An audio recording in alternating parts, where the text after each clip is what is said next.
Hello everybody and welcome back to 5 Rounds, the only podcast out there with the cardio for those deep water championship rounds. I am Mags and I am hot off dual screening both SummerSlam and UFC Fight Night, Cannonier versus Gastelum. So yeah, a lot of action to talk about. So let's quickly run through these early prelims. So we started the night in the welterweight division with Ramiz Brahimaj picking up the first round sub against Sasha Paletnikov. Then we got Ignacio Bahamondes getting the third round, very, very late knockout over Roosevelt Roberts. And then we got a first round knockout in the light heavyweight division, William Knight with the knockout over Fabio Cherant. The first and I think only women's fight on the card. Josiane Nunes in the bantamweight division getting the first round finish over B. Maleke. Then we got our first of many decisions of the night with Brian Kelleher picking up the decision against Domingo Pilate in the bantamweight, and then the featured prelim was Austin Lingo picking up the decision against Luis Saldana in the featherweight division. So then we had 6 fights on the main card. Started with Alexandra Pantoja taking on Brandon Royval. Both these guys trying to get back into title contention. Obviously, Brandon Royval had that amazing war with Brandon Moreno pretty recently. Brandon Moreno, who's obviously gone on to become the kingpin here in the flyweight division after his victory over Davison Figueiredo. And he, in this fight, Pantoja really kind of started hot against Brandon Royval, quickly changes levels, gets the fight to the floor, and Pantoja is like a little spider monkey all over the back of Brandon Royval, able to get the back, try and lock in a choke. Royval does really well to kind of like try and escape. He turns and rolls, but that just gets him into more trouble because he ends up almost getting a dark choke locked in.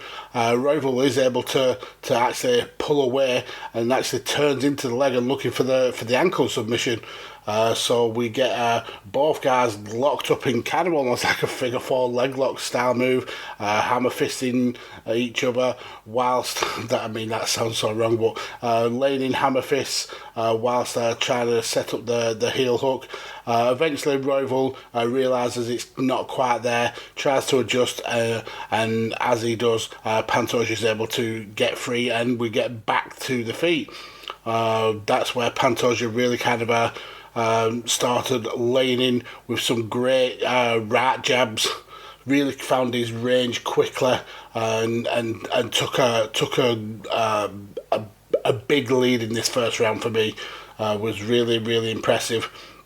Coming out into the second round, and again we saw a very intense, fast pace from both guys. Royval trying to swing with kicks, but Pantoja is able to time the shoot, but is unable to secure the leg. Royval is able to scramble free and get back to a solid base, throwing a lot of strikes, but Pantoja is able to work his way round to Brandon Royval's back, drags the action back to the floor, gets the body lock, and this time gets the rear naked choke. Brandon Royval really struggling to escape, but kind of like a rabbit trapped by a boa constrictor. Pantoja is squeezing tight, and he's able to force Brandon Royval to tap. A great start to the card, and for me, it was a very slow trajectory there, going downwards. The card started to kind of fizzle out, and bear in mind, like I said, I was kind of dual screening with SummerSlam, so it was hard to really kind of keep my attention on one or the other. But going into the second fight, we had Austin Hubbard and Vince Pichel in the lightweight division.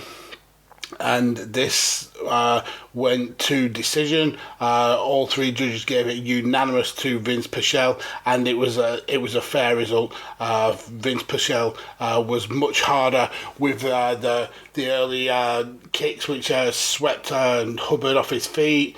His back of the calf kicks were working really well. You could see the swelling coming up quite quickly on Austin Hubbard's leg, and when it come to throwing punches, Pichel just seemed to be the more accurate. Hubbard looked like he was more powerful, but Pichel was way more accurate, had a lot more output, and it just looked like he had Hubbard's number all the way through the whole of this fight.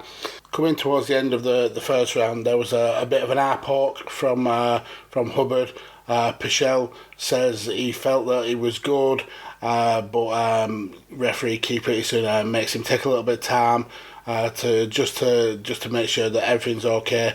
But it didn't seem to be affecting Pichel much when the fight recommenced. He was still able to avoid Hubbard's big shots whilst landing the pokey jabs of his own, going in for maybe a takedown, which he just didn't manage to get. And then we saw a trade of punches to essentially end the round, just as Hubbard was swept back down to the floor again. A lot of the same kind of stuff happened in the second round. We see a little bit more brawling as Hubbard tries to change levels and get more takedowns. Not able to get it, so he clinches a little bit, and then he's able to kind of push away and get back on his feet. We see Pichel keeping with that attack that was working in the first round with the low kicks, following it up with the rangy jabs. And he kind of really started to take this fight by the scruff of the neck in this second round for me, landing a lot more big shots. Hubbard, to his credit, kept walking forward, but just kept getting tagged time and time again. And it was the way that Vince Pichel was able to mix up his shots with the adding those leg kicks in, getting the quick 1-2 jabs off. And it looked like that Hubbard had kind of met his match in this fight, and the third round kind of rubber stamped that for me. And it was probably a little bit more closer with Hubbard being able to get takedowns and well, essentially slip behind the back of Vince Pichel and was able to drag the action to the floor. He wasn't able to keep Pichel down the first time for long, but he was able to regain the position and drag him back down again. But Pichel was able to turn this into top position, which then got turned again, kind of recounter by Hubbard into a seated position. Almost got a good position for the rear naked choke, but Pichel was able to fend that off. And Hubbard spins away, allows the fight to get back to the feet, but Pichel went straight back to what was winning him the fight in the first two rounds, and that was the low kick, which really started to buckle Austin Hubbard by this time. Pichel was able to just keep him at bay, knowing that Hubbard had that power, but Pichel had outworked him for the fight, was able to just basically just see this fight out to the end and pick up the very, very decisive points decision. So great victory there for Vince Pichel. So going into the third fight on the card, and we had Trevin Jones against newcomer to the UFC, Saeed Jakub Kakramanov. and what a great debut to have for Saeed. Trevin Jones coming into this fight 1-on-1, leaving it 1-2, and it was a really, really impressive performance by Saeed Yacob. He started with a really big high kick. Jones was able to just slip it and try to go for the takedown, which he's then instantly kind of switched into a beautiful hip toss by Kat Graminov. And Jones is able to get to his feet before Saeed Yacob is able to really kind of capitalise, but he then jumps into a guillotine and drags Trevin Jones to the floor, and this guillotine it looks really, really tight, but Trevin is able to just stay calm and able to work his way out of it. But he seemed to be in that position for a hell of a long time, using a lot of energy to keep himself in this fight. We get the fight going back to the feet, and Jones trying to clinch, trying to get enough time to regain his composure, get his breath back. But he wasn't really able to do much with the dominant position that he had, even though he had Saeed Yacob up against the cage. He didn't land a lot of big shots in it, and Saeed was looking more to capitalise and get the trip. Unfortunately, was not able to, and we kind of wound down to the end of the round where Jones was just able to hold that position, but not really kind of attacking Saeed with any kind of force. Going into the second round, we see that Trevin Jones is able to capitalise on a missed kick from Saeed, but is just not able to force the takedown. So he pushes the action up against the fence, but Kat Graminov quickly spins away, pulls free, lands a huge right hand, lands a huge second one. Jones tries to change levels and grab a single leg, but we see Kat Graminov essentially hopping on one leg and still landing big shots, landing some elbows, which forces Trevin Jones to drop the leg. We see some big high kicks and some heavy punches from Kat Graminov. He's sensing that this fight is his for the taking, and it looks like Trevin Jones was taking a lot of big damages. He was able to slip a few punches and go for another takedown, but Saeed is able to just push that away and land a big shot on the out, which sees Trevin Jones kind of really backpedaling, trying to swing his way out of trouble. Both guys seeming to be starting to really tire going towards the end of this second round, but just as the klaxon is about to go, we see Kat Graminov able to get the back of Trevin Jones, but just couldn't lock in the neck, and the referee stops as Jones is in mount trying to punch away. Starting the third round, and again we start with kicks. This time it's from Trevin Jones, but we see Rachmaninoff has got that little bit of swagger now. He knows that this fight is his to lose, landing some big kicks to the body, huge shots to the with his right and his left. Just doesn't do a lot of damage, but it gives Trevin Jones a lot to think about. Again, Jones is able to catch a kick, but he's not able to keep hold of it this time. But on the way out, he lands a big right. He's able to get the clinch, gets up against the cage. Again, looking for the trip, but Saeed is able to kind of stuff that, and he's forced to a knee by Trevin Jones, but he's quickly back on a flat base. Jones is really really controlling on the cage side now, but not again. Kind of like his period in the first round, he didn't do a lot with it. Kakramanov, he was really the one who was trying to make things happen in this clinch, trying to work his way out as well as land some shots, but Trevin Jones was not for letting him go. But eventually we see Kakramanov able to make some space, and again he goes for that quick guillotine.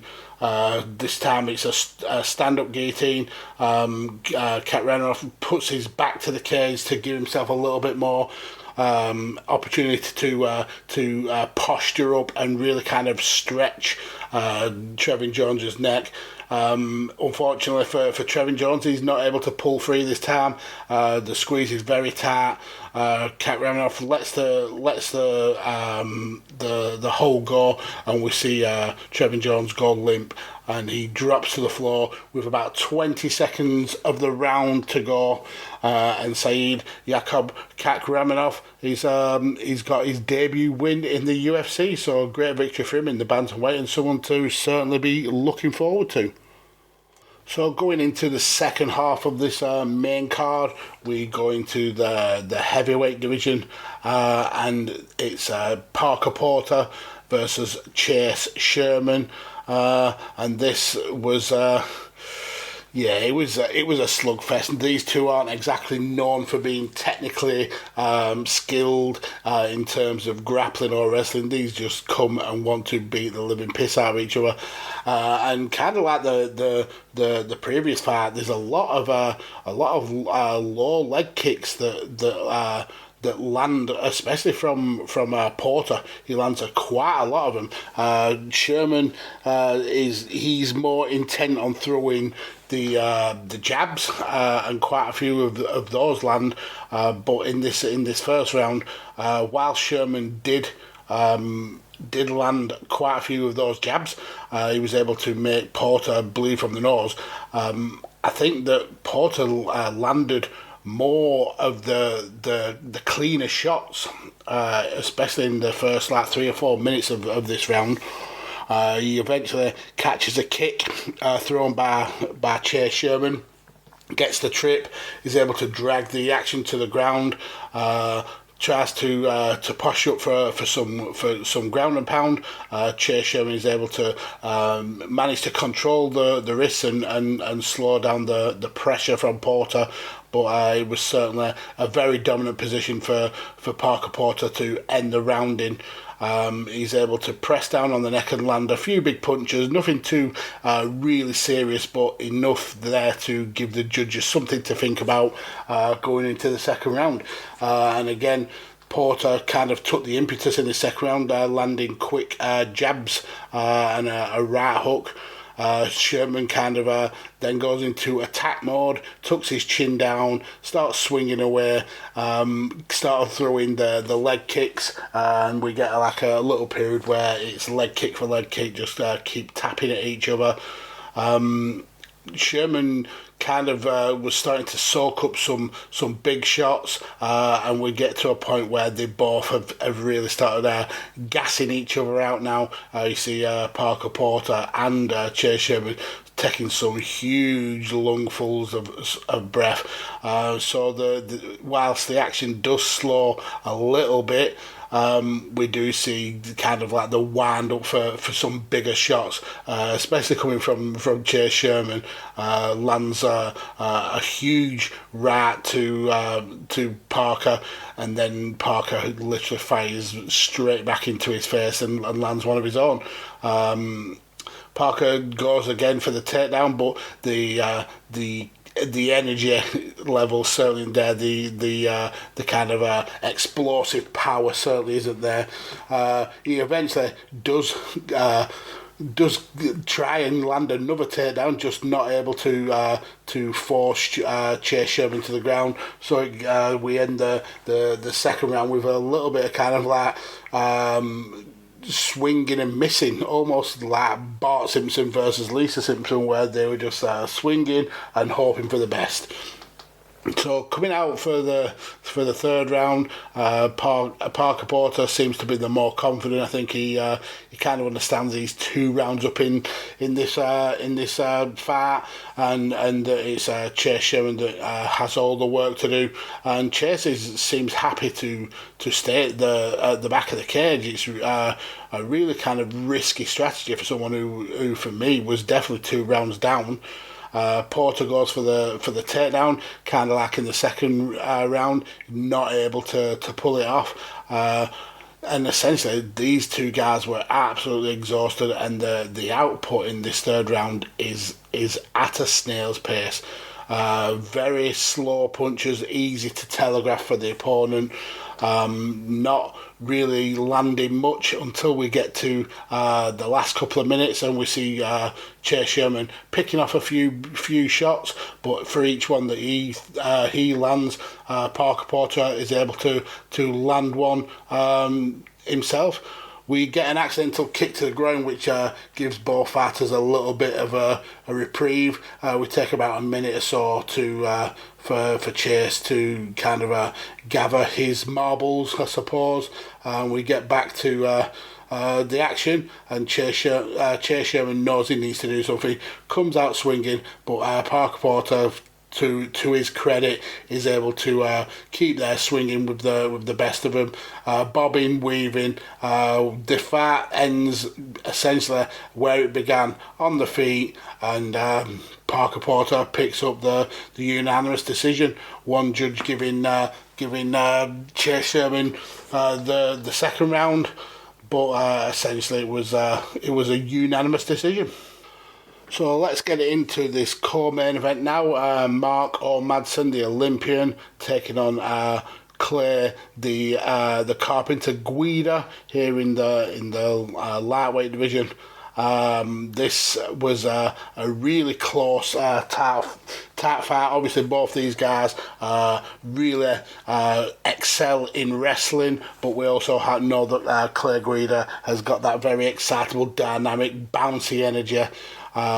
Which has always been his go-to. He has one kind of gear that's going forward. Whether he wins, loses, or draw, he's always going to give it his all, and he did that exactly in this fight. But unfortunately, he met somebody who was able to match him, essentially punch for punch and takedown for takedown.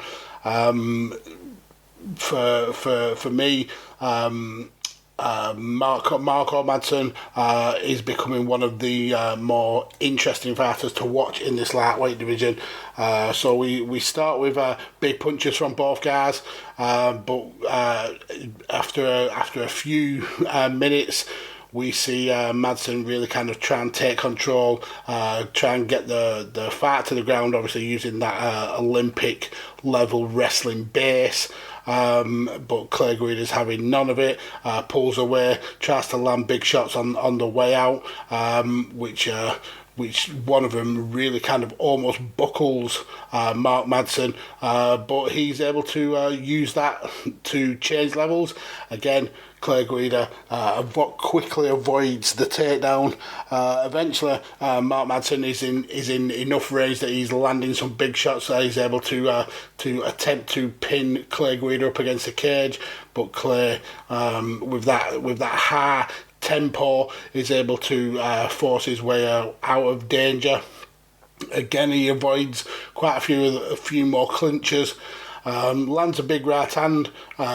But Madsen quickly answers back with one of his own. Then we get a period of leg kicks and flurries of punches. But Mark Madsen ends the round on the inside, controlling the head. And we go into the second round. And again, we see Madsen attempting the takedown, trying to get the fight to the ground. And for the second round in a row, Clay Guida is doing really well in avoiding going down to the ground and essentially being smothered by Marco Madsen. Clay Guida lands a low kick and he's throwing some big hooks, but we see Marco Madsen. I think he's kind of like soaked up the pressure, knows what Clay Guida's all about now, knows that there's not a lot of damage in there, even though there is a lot of output, and he gets back to the stalking kind of almost vicious Marco Madsen that we've seen in the Octagon before. Again, he's able to force Clay Guida to have his back up against the fence, and lands a beautiful knee, lands a left, another left, and we're seeing Clay Guida really get tagged quite a little bit. He goes back to trying to use his combinations, but unfortunately he's getting tagged quite a lot now. We're seeing Madsen having a lot more success with his shots. It's almost as if Clay Guida slowed down a little bit, which is it's unfathomable, really. Clay lands a low kick going towards the end of the fight, the end of the round, sorry. But this round seemed to be Madsen really kind of settling into the fight, knowing that he may not go to the ground, and knowing that he had to change up his game plan and land a lot more shots. So third round starts with Clay Guida landing a huge right, which is countered by Madsen with a left of his own.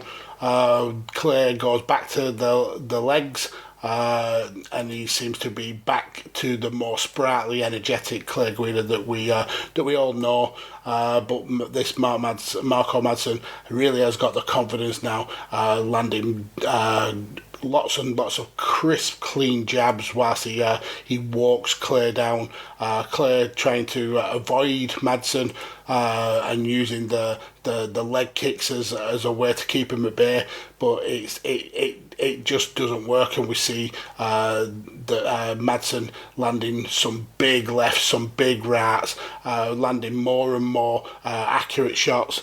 Again, Clay using that leg kick to keep Madsen at distance. Just unfortunately, it's not enough, because we see that Madsen is landing more and more of those jabs, and we see the damage to Clay Guida. Clay Guida's face, he's been tagged a hell of a lot, and it's a stiff jab. Eventually we see Madsen drive the action back to the cage, lands a knee. Both of them start swinging hell for leather at the end of the third round. This was a really exciting, interesting fight. Mark Madsen picked up the split decision. For me, could have gone. I think Mark Madsen was the fair winner. You could have give Clay one of the rounds, but one of the judges gave all 3 rounds to Mark Madsen, and I can see that point of view as well, because I think Mark Madsen was the more I can't say active fighter, but more accurate fighter, more damaging fighter.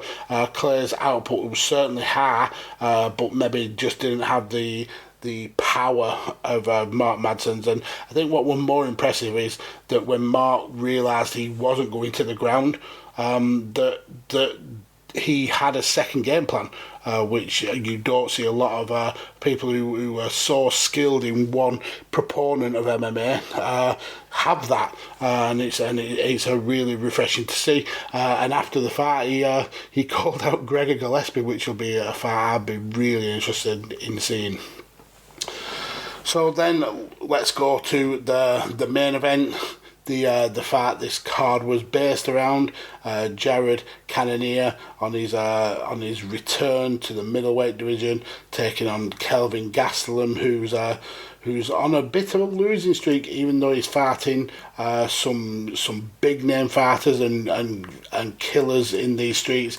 Eventually you have to start winning some fights, and unfortunately for me, he got outclassed again in this fight. I think people have really kind of learned how to attack Kelvin Gastelum and avoid losing to him. And unfortunately for him, Jared Cannonier is just another one in that long line of losses for Kelvin Gastelum.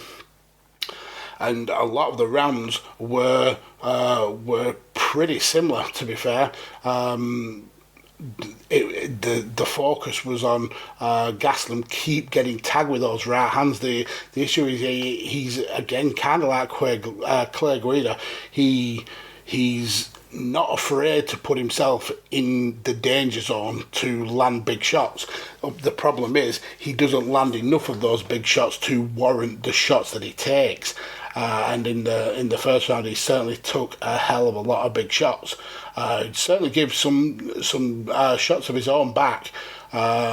But Cannonier's, this is a guy who's fought at heavyweight, he's fought at light heavyweight, and now back at the middleweight division. He's got the power and the speed to bully somebody like Kelvin Gastelum, and he was able to do that for long periods in this fight, to the point where in quite a few points in the fight it looked like Kelvin was rocked.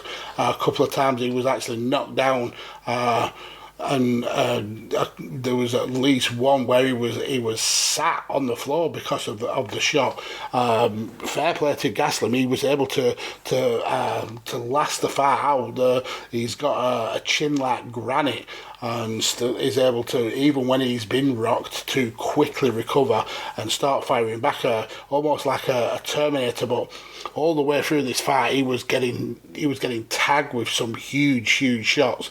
And like I said, he was landing some good stuff of his own, but just not enough to warrant looking at anybody else but Cannonier winning this fight. For me, Cannonier easily took the first 3 rounds, potentially the fourth. So out of the first 4 rounds, it was all for Kelvin Gastelum to do, to get the victory, and I don't think he did enough. He certainly turned up the pressure in the 5th round. I think he knew that it was all or nothing. But Cannonier certainly, like I said, had his number, was able to avoid those big shots, and the ones that did get through, Cannonier was able to land them. We see an overhand right from Gastelum that briefly puts Cannonier down, but he was straight back to his feet. Gastelum tried to kind of capitalise on that, getting into the clinch, but Cannonier was able to duck the shots, avoid Gastelum, move to the back, and pull away. Gastelum lands a couple more big shots whilst they come out, but going towards the end of the fight, it's Cannonier really soaking up that pressure, not really kind of having any shots that are really damaging him. It was covered up well.